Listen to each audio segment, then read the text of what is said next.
Good morning, everyone. Good morning.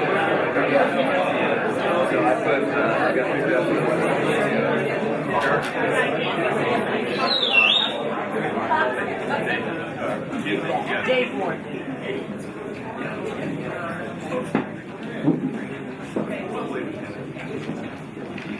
Good morning. I'm here to say good morning to shoreline planners, scientists, educators, technical experts, policymakers, citizens, Canadians, friends. Who are the Canadians in the room? Tell us your name. The Canadian in the room. I was in the High Sierra walking 2 weeks ago, and every morning, rain or shine, someone in our camp would get up at dawn and say, "Good morning, sunrise!" So let me just say that to you. It may not be sunshine, but thank you for making it here to this lovely corner of Puget Sound and the Tukwila Community Center. And welcome to the first in a series of the Salish Sea Shoreline Forum. The Salish Sea Shoreline Forum. Let's see if we can all say that together. Salish Sea Shoreline Forum. And I want to thank FutureWise, Heather Trim, who's a one of a kind. Let's hear it for Heather. She's got the technical savvy. She cuts the fruit. She does it all. So thank you for being here. I want to thank NOAA, DFW, DNR, Washington Sea Grant, EPA, PSP, and I think this is a really good example of why we need to partner with both federal and state, because tomorrow some of our brothers and sisters in the federal family will be on vacation, probably. My name is Martha Kongsgaard. I'm the chair of the Leadership Council of the Puget Sound Partnership. And as you all know, probably better than I, shoreline armoring affects over a quarter of the Puget Sound shoreline. And we at the partnership think this is important to the potential for the recovery of Puget Sound, and so set a 2020 target that refers to this issue. Todd Haas from our office will go into greater detail about it, but basically the target says that the total amount of armoring removed should be greater than the total amount of armoring put in. It sounds so logical. It sounds, it even sounds easy. The 2020 target also refers to the use of soft shore techniques for new and replacement armoring where feasible, and Todd is going to talk to you about that as well. But it's clearly not enough. But it's an aggressive start to begin to undo what was done, not just with impunity, but with great pride, especially in what Tim Egan calls the country's aggressive adolescence. In a time when there were no alternatives, really no understanding or earthly reason to not bulk up, hunker down, and make a better Mother Nature through a combination of revetments, seawalls, and a lot of concrete. And as the granddaughter of a quarryman, I know my riprap and my gabions, so I know what I speak. You all in this room and just the sheer number of sponsors of this event are a demonstration of the fact that this issue is real and pressing, and that innovation and far-reaching work is already being done. But today we hope that this forum is going to provide the beginning of the conversation to share information across organizations, entities, and geography for all of your efforts. Creating a regular forum for communications is going to help, I hope, address the communications gap that's pretty obvious, create more efficiencies, to minimize duplication of efforts, and provide opportunities for collaboration and identifying shared needs of all kinds across this vast landscape. The suggested topics for presentation of the course of this series will likely range from things like project implementation and funding or regulation, policy, science updates. But this first gathering, as you know, will explore, and it's sort of formally called the foundational topic of how to incentivize alternative green shoreline techniques. I was rattling this off to my kind of wise guy neighbor yesterday, and he thought it sounded like a workshop on how to encourage pot dispensaries in that town to the north of Seattle, shoreline. So if you're here for that, I encourage you to stay anyway. Because this work really does affect you. It affects everyone who lives around the Salish Sea and those who will come after us. This is the kind of work that makes you all really great ancestors. For we are all people of the Salish Sea. We're all people of Puget Sound. And as I've said many times in many places, Puget Sound is more than just a place. It's an idea, it's an ideal, it's an economic engine, certainly of the region, and it's a source of communal pride. It's what attracts and keeps the right brain economy and keeps our left brain sane. It's a rallying cry. It's a hallowed spiritual ground from the snow caps, as we say, to the white caps. And you all work both in the marine and the freshwater ecosystems. It's quantifiable. It's the second largest estuary in the nation, as we know. And it's the ineffable, it's the shared value of the waters that we get to share with the totemic and endangered orca and chinook. It's the value of a softened bulkhead for the sake of forest fish. And it's the value of the sunrise over Mount Baker. But it's also, in fact, a dumping ground. It's the background. It really is the place we all take for granted. It's the backdrop for short-term thinking. The pieces of shoreline managed parcel by parcel with little attention to the possibility of an accumulation of effects or ecological tipping points. It's the receiving waters of all of the waters brought by gravity through the basin from your house, our house. The soup that comes up from waking up to a modern North American morning and going about our lives and getting to Tukwila.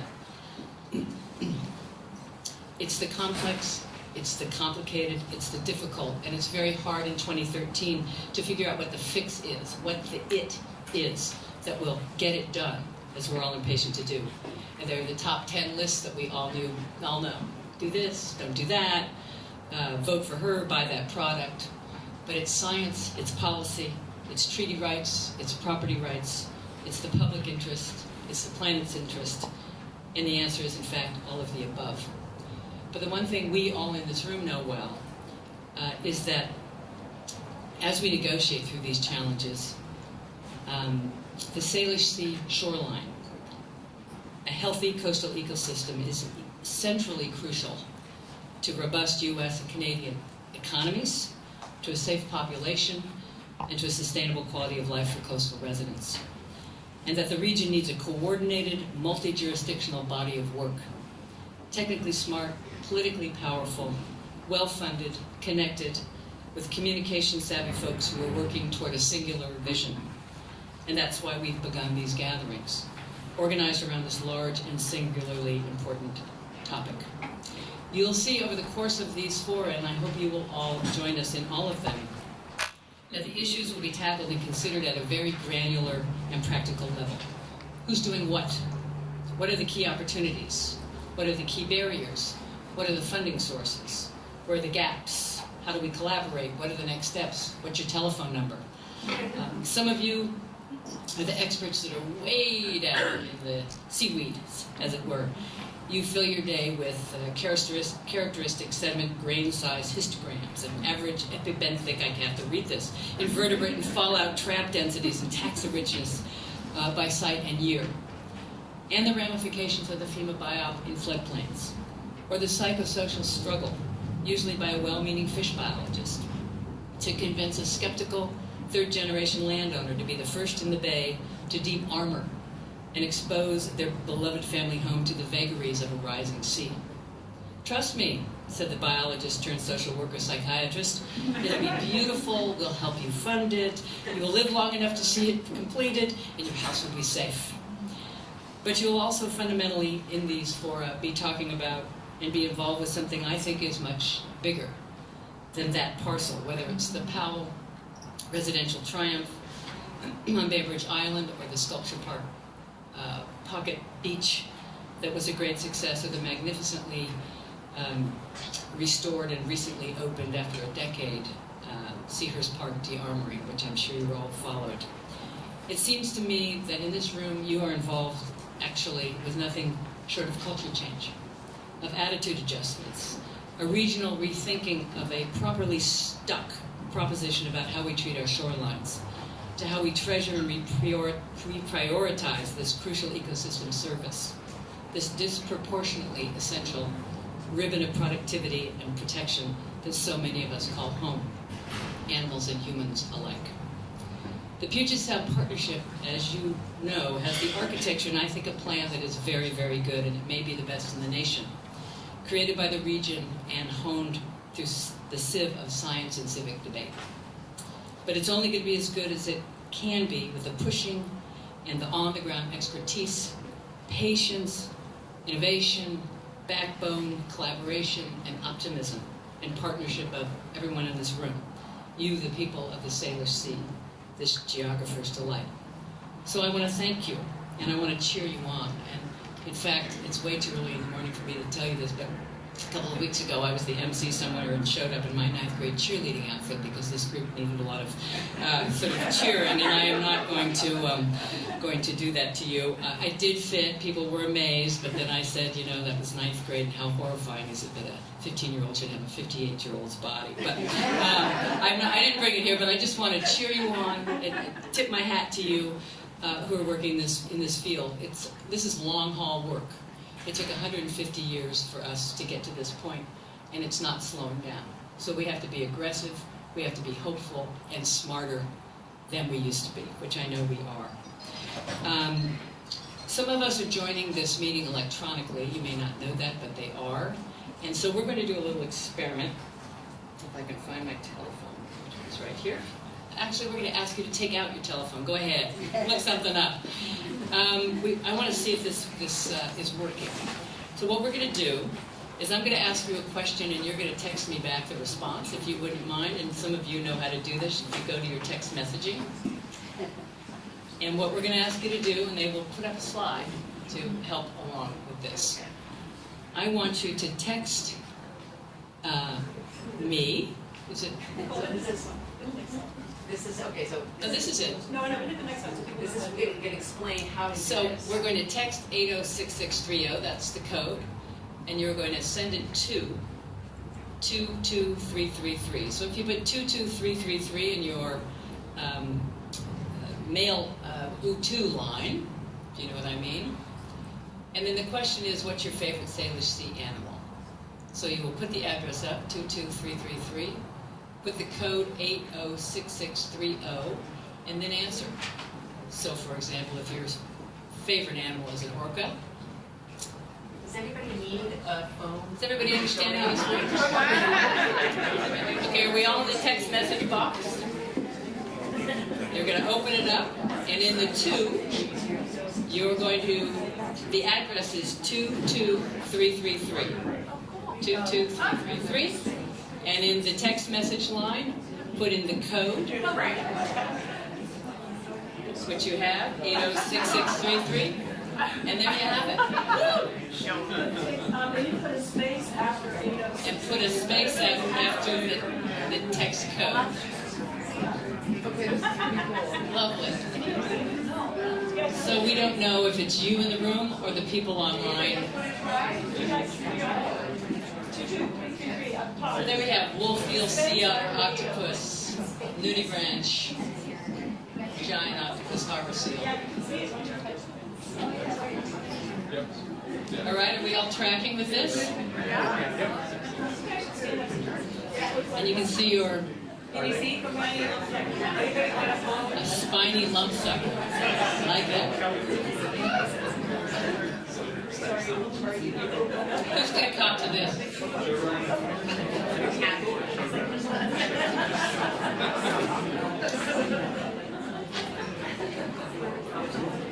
How are we all doing?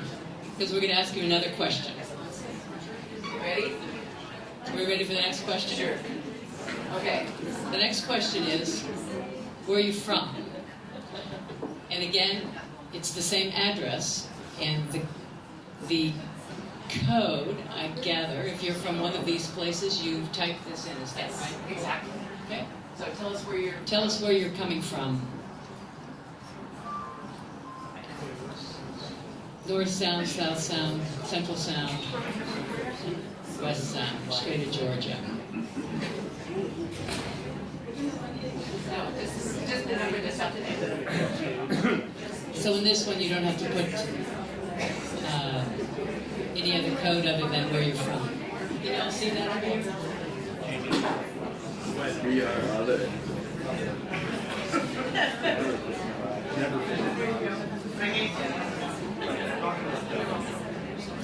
So South Sound and Central Sound, the straight of Georgia person might not have a phone, or else it's long distance or something, so they're not participating. The straight up Georgia people are trying to figure it out.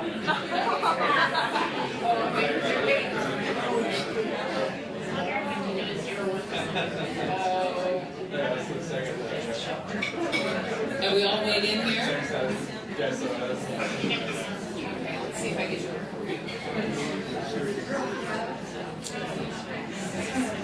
Okay, now I think we're going to go on to the next slide, Nicole, if we can. Okay. And the next question is, what is your role? Okay. Yes. What is your role here? What hat do you choose to take responsibility for? The federal government, tribe, state, local, private, NGO, academic, or other? If you could tell us that.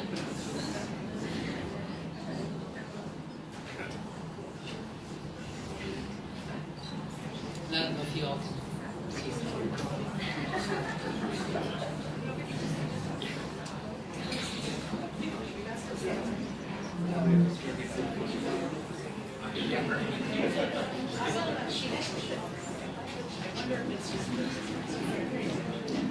And that is that. I think the bugs are out. I think we get how to do that. Heather? Yeah? One more? Okay, that was it. Okay? I think that the last one is I guess it didn't load. didn't come up. So while we're trying to do that last one, if it comes up, I want to call up Todd Hass, who is a long-time activist and a thinker on these issues, and works now with the Puget Sound Partnership, and he's going to sort of walk you through what we're doing and what the region is aiming for with Shoreline. So thank you for coming. Thank you for having me, and have a great whole day.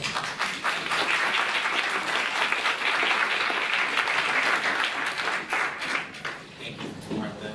This is the first time I've had to follow Martha, so I knew this was going to be a tough morning. I appreciate the invitation to be the first presenter of the day. Heather and Nicole have been great at getting us together for this first in a series of fora. We expect them to be quarterly or so over the next 2 years. But today we're really focusing in on the shoreline armoring target here. And what I want to do is blend our thinking on how to approach what is a very assertive target with the thinking about incentives to landowners, shoreline property owners, and the decisions that they face in armoring, re-armoring, or not armoring. And so, do you have the controls, Heather? So I'll go through the target itself first, and then go through some of what are the latest statistics on armoring for the region through our best index of shoreline armoring rates through the HPA data from WDFW, then use that to look at the scale at which armoring is happening, or has happened over the last 7 or 8 years, and then see this in terms of an opportunity to affect change, look at where it's happening, who's doing it, and then look at some of the things we've heard over the formation of the action agenda content of the last couple of years, and see where we have consensus on using carrots, incentives to reduce that armoring rate, and then look at specifically near-term actions within the action agenda. How many of you are familiar with the action agenda lingo? Okay, so I will be that translator today. It's about half and half. And then look at how best, I'll ask a figurative question about how do we best make progress, gains against the target, given what we know. So, Martha talked about this target, and really what we need to derive from it is that we want to remove more armor than we add. and that's a quantity that we can measure. We want to concentrate on high quality or high priority habitats like feeder bluffs, and we want to promote the use of softer alternatives or setbacks, something other than full-scale armoring. Next. And we want to be guided by the science as we do this. When the Leadership Council adopted this target, they said that they wanted to adaptively manage this with science in mind. Next. So you can see the scale. We have here in the new armoring in blue, 1.1 miles added per year, and then in the removed, in the green, we have about 0.1 mile, 1 mile going in new and 0.1 mile being removed. But you can see that over the last 3 years, 2011 representing the most recent data we have, those bars are shorter than they were in the first 3 years. So there's room here to see a signal that we're making some progress against the target. But again, there's a tenfold difference between the armoring going in versus what's being removed. Next. But the opportunity here is that 1.5 miles on average are being replaced annually. So that's a segment of the audience, of the market out there that's faced with eroding bulkheads, other shoreline types, and they're facing a decision on whether to armor or not. And so I think here's where we're at with incentives. We want to see, can we affect change in those decisions and then get a gain in the green? So that would give us a better statistic and change that ratio. There may be, there's some debate about whether that captures the real amount of armoring going out there. But if it's a tenfold difference or a full fourfold difference, we know that there's a disparity there, and that's what we want to get, is a gain against that disparity. Next. Who's doing the armoring? You can see in the biggest part of the pie, we have single-family residences.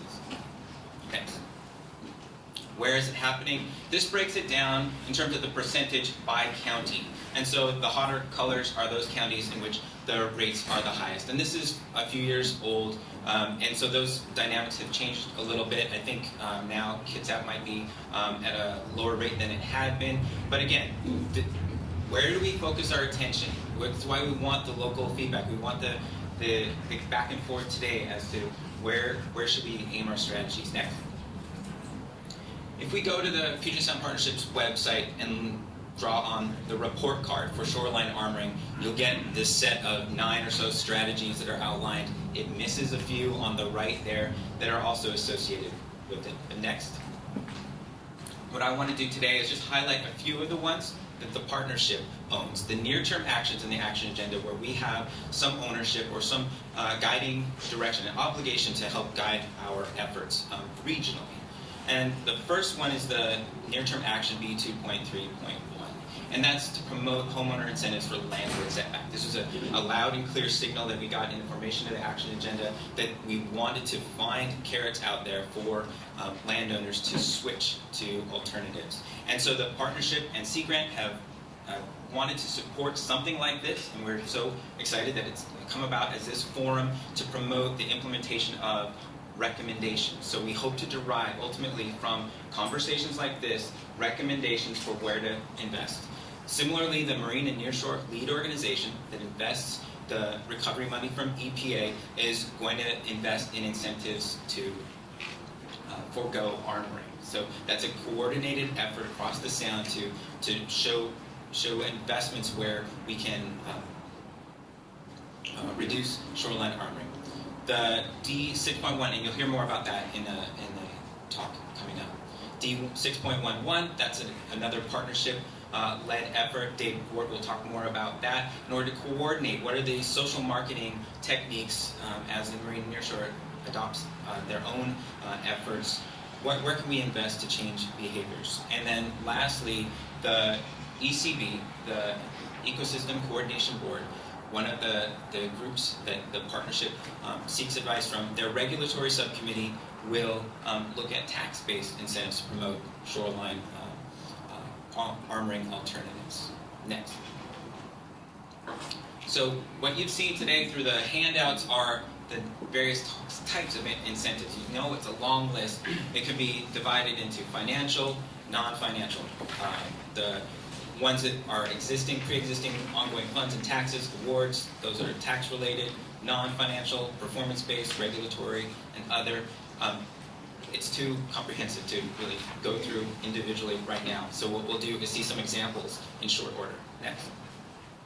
So the question I pose to you, the one that I'm seeking an answer for throughout the day is, and this is one that, I think Nicole and I feel an obligation to answer for the Leadership Council, to verify that we're on the right track. How do we apply these techniques for incentives to make the maximum gains against the shoreline armoring target? We would like to get a better sense of that if we're making appropriate investments. Thanks.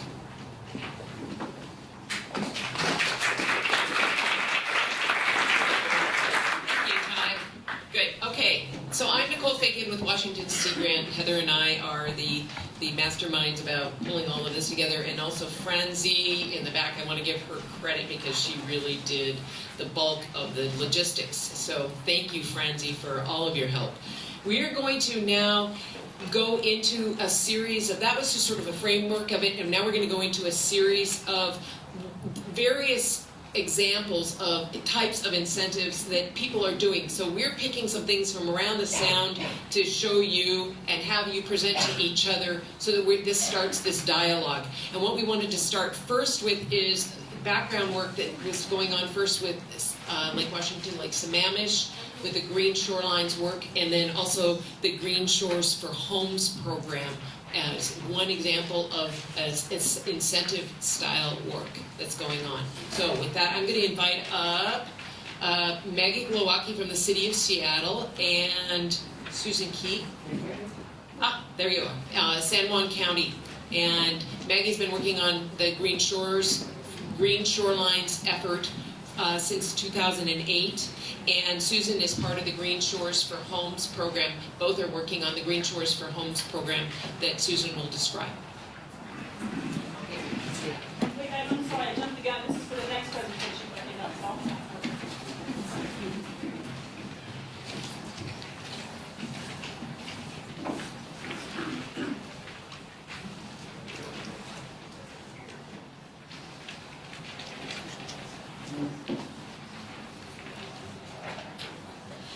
Good morning, everyone.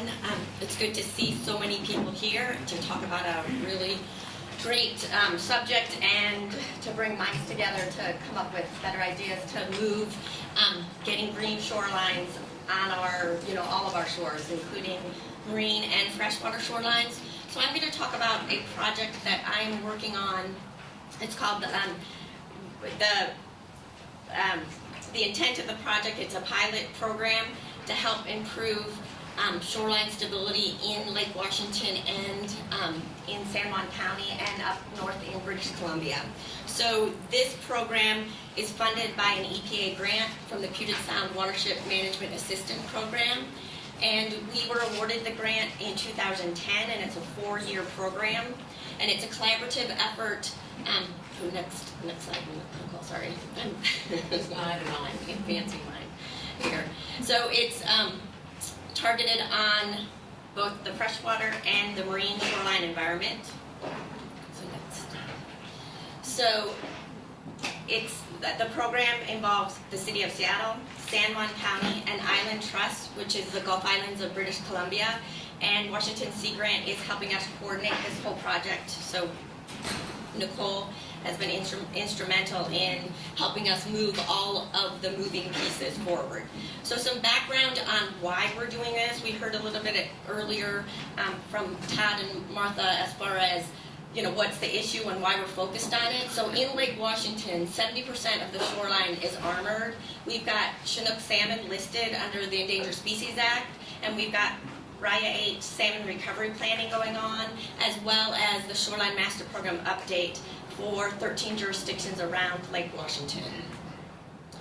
So also work that the City of Seattle did, back in 2008, is that we surveyed property owners, single-family property owners around the lake, and we found that 70% of the people surveyed believe that salmon habitat is a desirable function on the lake, but 90% of the people that were surveyed don't understand what the alternatives to bulkheads around the lake. So the lack of understanding, we felt, was a point that we could try to address in some of our work. So with this work, the City of Seattle received a grant to develop a Green Shorelines guidebook, and this is the cover of the guidebook.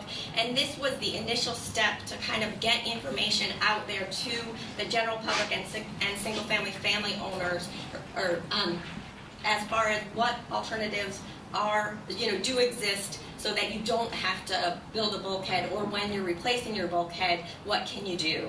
So as part of the guidebook, there is a decision tree, and this is pretty high level. A single family homeowner would need to get additional technical assistance in order to design an alternative to their shoreline, but here it divides it into what's your setback, how's your slope at the site, both on the land and in the water, and then what's your wave energy. And so with that, each of the numbers that you see goes to a different type of alternative that may work on your shoreline. But again, you'd need additional technical assistance to really do the design work.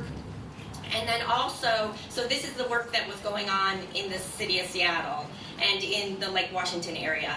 Then also up in Canada, the Canadians were working on a similar project, only they were focusing on commercial lands. And so they were a little bit ahead of us.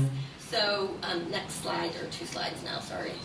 So they had actually gone in and developed a credit system. And here's a slide of the types of things that they were actually scoring on a site. But again, this was focused on commercial properties. And so we decided to team up with British Columbia and focus on single-family residential homeowners and bring that credit system to a scoring system that we could use to help single-family homeowners. So our partners in Canada are Islands Trust. It's the Canadian Gulf Islands Planning Jurisdiction, and as I said, it's our partner in the Green Shores for Home EPA grant. Then also, our other partner is San Juan County. So between 2007 and 2012, there was a San Juan County initiative, and they acknowledged that protecting the nearshore habitat was a top priority, that these types of programs lack effective incentives, and that the current system is targeted for large parcels at 10 acres or more, and again, that need for technical assistance to help property owners make better decisions on their shoreline. So now I'm going to get into the nuts and bolts of the grant that we're working on. So the pilot rating system, what this is, it's a voluntary credit rating system designed to promote sustainable coastal development. It's modeled after LEED, and it's a third-party certification program so that someone else comes out to the property to evaluate what's happening on the shoreline. So, and the intent is to promote ecologically sensitive development. So the first step in the project is to look at the shorelines and determine what types of shoreline features are more amenable to doing this alternative shoreline development. It's both for the marine and freshwater environment, and for the rural and more developed areas. So with that, we developed the credit system. Right now we have a draft of the credit system out, and that we're reviewing to finalize. So with that, also part of that is that the local governments identify the thresholds from the credit system and match those with different incentives for what would help people bring these types of shorelines to their homes. And then we also engage the homeowners, realtors, and builders about the program and get them involved. So with Lake Washington, in 2012, we had a meeting with the local jurisdiction planners, and we identified 4 types of incentives. And the 4 types are technical assistance, permit process assistance, financial incentives, and an education and outreach piece that we brought into an incentive type model, I guess. So with technical assistance, what we talked about at this meeting is to hire one kind of roaming technical expert that could go around and help all the different jurisdictions, so it wouldn't be the burden of one jurisdiction to pay for this person. It would be a cost sharing, and then also with that we would do some pre-project planning assistance for the property owners. And then also we talked about, so next slide, we talked about expedited permits or free permits. So with that, you determine the credit score of a project that would then be associated with either expedited permitting or free permitting, and that we feel would be a good incentive to help people with these types of projects. And then with the financial incentive part, we're exploring the public benefit rating system. King County has an existing program, and we're working with them to figure out how we can use that program that the green shorelines type projects could then qualify for the different tax breaks, again according to what score you got or the different types of alternatives you had on your property. And then there also is a fee in lieu program with Lake Washington. So with that, we've talked about that potentially there's a pot of money that people have paid into. So then could these types of alternative shoreline projects then qualify for getting that mitigation money, because it would be basically improving the Lake Washington shoreline. So we're talking about that. And then the education and outreach, I talked about the Green Shores for Homes guidebook. We also have, the WDFW is also working on guidance for the marine environment. And then we have been doing trainings for realtors, contractors, and homeowners, and we'll continue to do that. And then getting demonstration projects out on the ground so that people can come out and see these projects so that they're not so afraid of them. So now I'm going to turn it over to Susan, and Susan is going to talk about the work in San Juan County.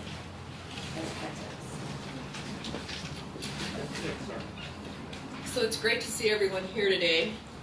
And I just want to ask you, how many of you are working on or with incentives for shoreline property owners? Okay, awesome. How many of you are working directly with shoreline property owners and their shoreline projects? So working with landowners in the field, what are they doing on their property? Awesome, awesome, awesome. Okay, I'm going to drill down on incentives during this part of our presentation, with the framework being San Juan County, which is much more rural, single-family residential than the city of Seattle. It's helpful to think about 2 categories that Green Shores for Homes participants fall into. The first is projects that require permits, and this can be further parsed. In San Juan County, 45% of our shoreline parcels are undeveloped. This is an amazing opportunity to reach landowners before they do anything to their property. And 55% will classify as redevelopment. The second category is after the fact projects, wherein a permit or permits have already been obtained, which can be further parsed into projects not yet completed. So say you reach a landowner that's partway through their process. They already have their permits, but the project isn't completed yet. And projects that have been completed. So these classifications impact the type of incentives that will be available to shoreline property owners. Next, Nicole, thanks. So for projects that require permits, the following incentives are possible, and I'll go into detail on each of these in the following slides. I grouped them slightly differently than Maggie did. Information, technical assistance, and cost share for materials and or work, a streamlined permit process, a reduction or rebate for permit fees, a tax reduction through the public benefit rating system, and an increase in value of the property due to green certification. Next, Nicole, thanks. Let's talk about the first, information on the range of options and new techniques, for instance involving LID, or alternatives to hard armoring, or the importance of shoreline vegetation. How many of you would agree with this statement? It is ideal to reach property owners before they invest time and money into designs and permit or permits. Everybody raise their hand. So how do we do that? I mean, that's a key question that many of us are facing right now. Green Shores for Homes promotes a pre-application meeting and site visit with a property owner or owners, contractors, local planning and health department staff, and the WDFW area habitat biologist. So hold this question because we're going to tackle this one this afternoon. Should they be free? If so, how does the county or city, and Green Shores for Homes program for that matter, cover the cost of staff time? And, okay, next slide, yes, thanks. Jefferson County has a great model. They're in the midst of the Square One project, a large part of which is marketing the pre-application process. And then on the right-hand side, check out their Watershed Stewardship Resource Center, which has a dedicated staff person who can provide information to applicants who come in to the permit center. Go ahead, next. The next incentive I want to cover is technical assistance. We all know that consultants are expensive, especially geotechs. Hugh, rightly so. Shoreline landowners do, however, greatly appreciate access to design ideas for alternatives to hard armoring, and hopefully catch them before they've hired a professional, before they've gotten a permit.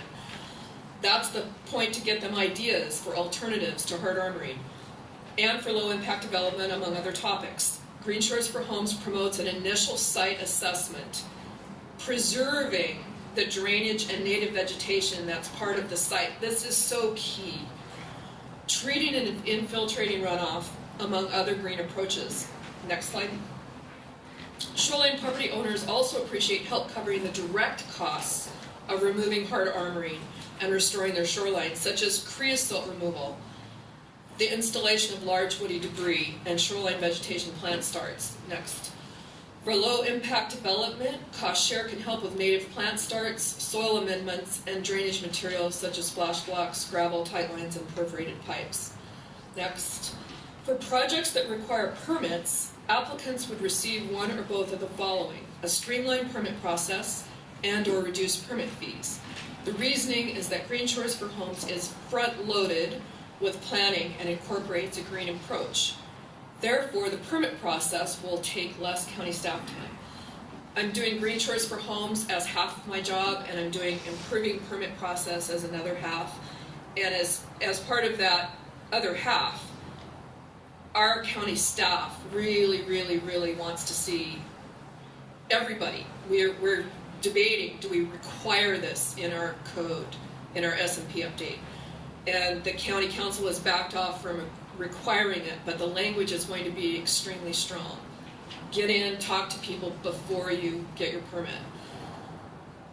So hopefully they do that, and then the permit process will take less county staff time. For both of these reasons, the county or city would be willing to expedite a Green Shores for Homes permit and give a fee reduction or a rebate.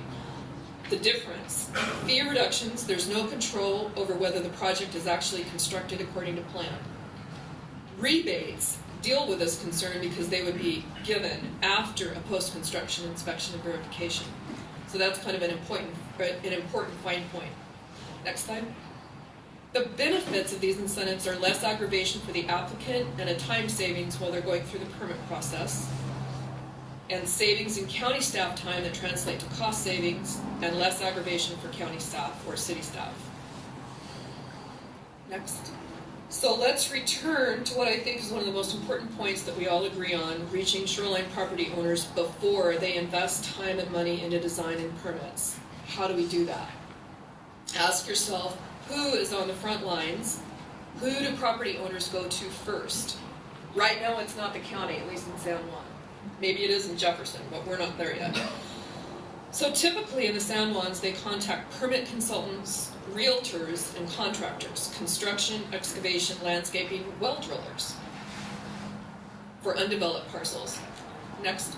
So if we bring this group up to speed via workshops, they will do much of our outreach for us. And if we offer in the field trainings on new techniques, such as LID, or alternatives to hard armoring, the soft approaches, they expand their business scope and may get more contracts. In this way, Green Shores for Homes supports local economies. Next. So we've covered projects that don't yet have permits. What about projects that already do? Well, I put a question mark after the first incentive, information, technical assistance, and cost share. Maybe, maybe not, depending on how far along they are in the process. And we can pretty much likely cross off a streamlined permit process. They already have their permit, and a reduction or rebate for permit fees. So that leaves the two last categories: tax reduction through the public benefit rating system, and property value increases due to green certification. So those last two apply to all projects. Next. So I'm working with a San Juan County assessor at the local level to explore developing a public benefit rating system category for shoreline properties. And right now in the San Juans we have ag open space, forest, and open space, I think, are the major four. Tina Whitman could correct me on that if anyone's interested. A couple of challenges have risen to the top. Giving a tax break, this one's classic. Giving a tax break means a revenue loss to the county.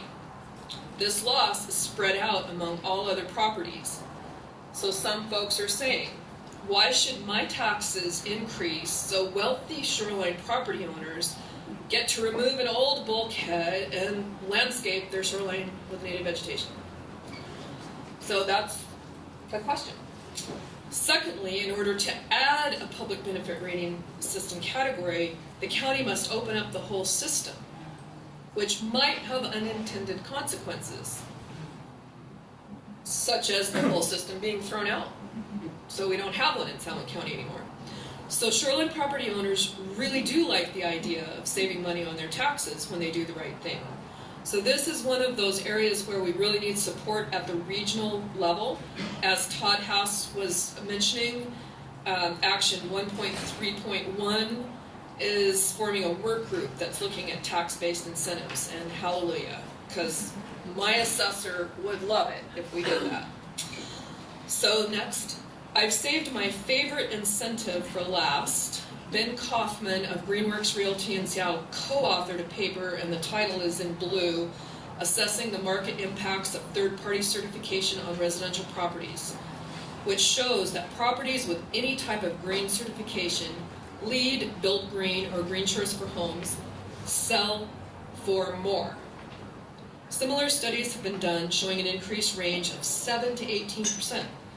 I don't know about Lake Washington, but you can't touch a developed shoreline parcel in the San Juans for under $600,000.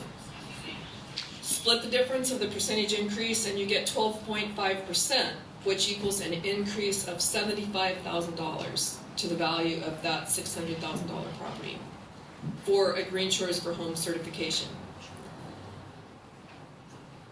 More money is a great motivator to do the right thing. If local realtors buy into the Green Shores for Home program, they can be our best line of outreach and marketing. So the San Juans and City of Seattle are partnering with the Coastal Training Program, Kathy Angel's here, WSU Extension, and Washington Sea Grant to host a realtor workshop on Mercer Island October 9th. And we're going to be talking about this program as well as other pieces. And another in the San Juans in March of 2014, and we selected that date so that it's after WDFW's guidance on soft shore comes out. And so at that point, I'm going to turn it over to Maggie to close us out.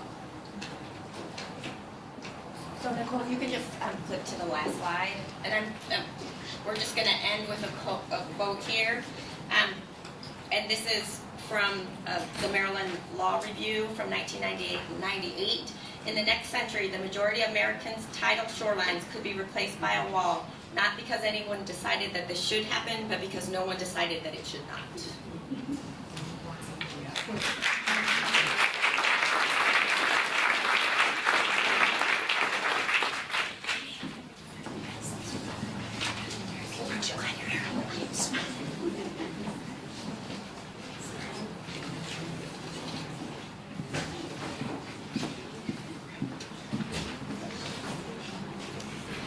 So I'm Heather Trim, and I'm with FutureWise, and I am co-presenting with Jim Bolger with the Puget Sound Partnership the next presentation, which is about, more specifically about public benefit rating systems. But before I start, I want to mention that we have a very high quality videotape being made today, and it's by Laura James, who, if you don't know, is Ms. Diver, Ms. CSO. So if you've seen those incredibly wonderful videos underwater where she's talking about the CSOs and the stormwater, this is Laura. And she does Our live stream is only sort of working, so it's a good thing you guys are here, because we do have a live stream, but I think it's half audio, half video. It's weird, yeah. So we tried it for this time. We'll do better next time. So let's see. Next slide. So I'm going to start with the punchline, which is that the public benefit rating system, as was presented so beautifully in the last presentation, could be a great tool to incentivize shoreline property owners to voluntarily put in green features. But we need to adjust the program. And so I'm going to talk first sort of about what it is for those of you who don't really know what a public benefit rating system is. And then Jim is going to, who has had on-the-ground experience in Kitsap County, is going to talk about some of the realities and his experience in Kitsap County. We may need to do a pilot effort, so maybe it'll be in King County, Kitsap, or San Juan, or we may need to do a legislative fix. So it's a unique tool that we have in Washington State. It originally is because we have the Open Space Taxation Act that was enacted in 1970. Oh, and by the way, I've handed out a tabloid printout. Hopefully everybody's got a copy, and we'll be referring to that in a minute, but that gives you the comparison of the actual programs in each of the counties in Puget Sound that currently have public benefit rating systems in place. So the gist of it, next slide, allows property owners to have their open space valued at their current use rather than at the highest and best use.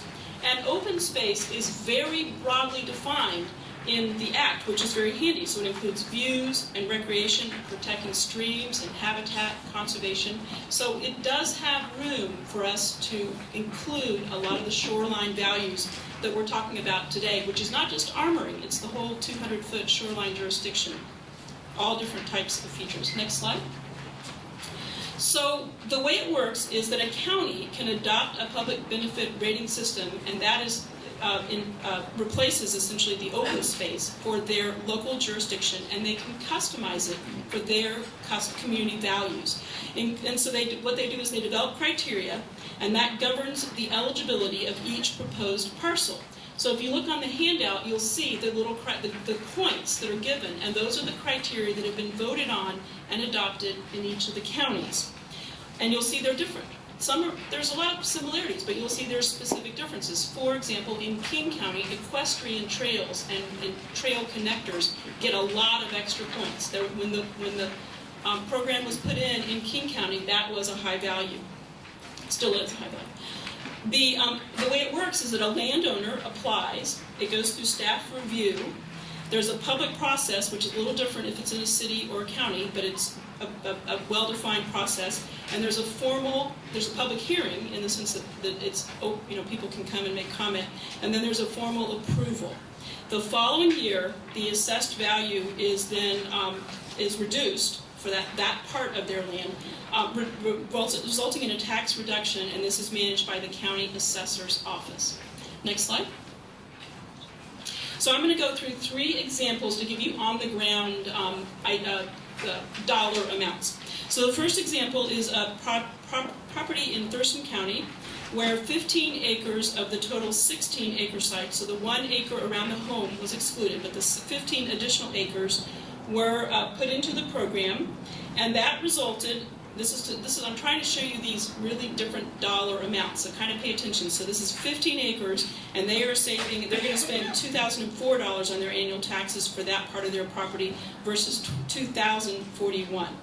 And in that case, it qualified for a 90% reduction of their taxes. It was a 5 points plus a conservation easement in Thurston County's program. Okay? Now I'm going to go higher value land, and therefore higher tax benefit.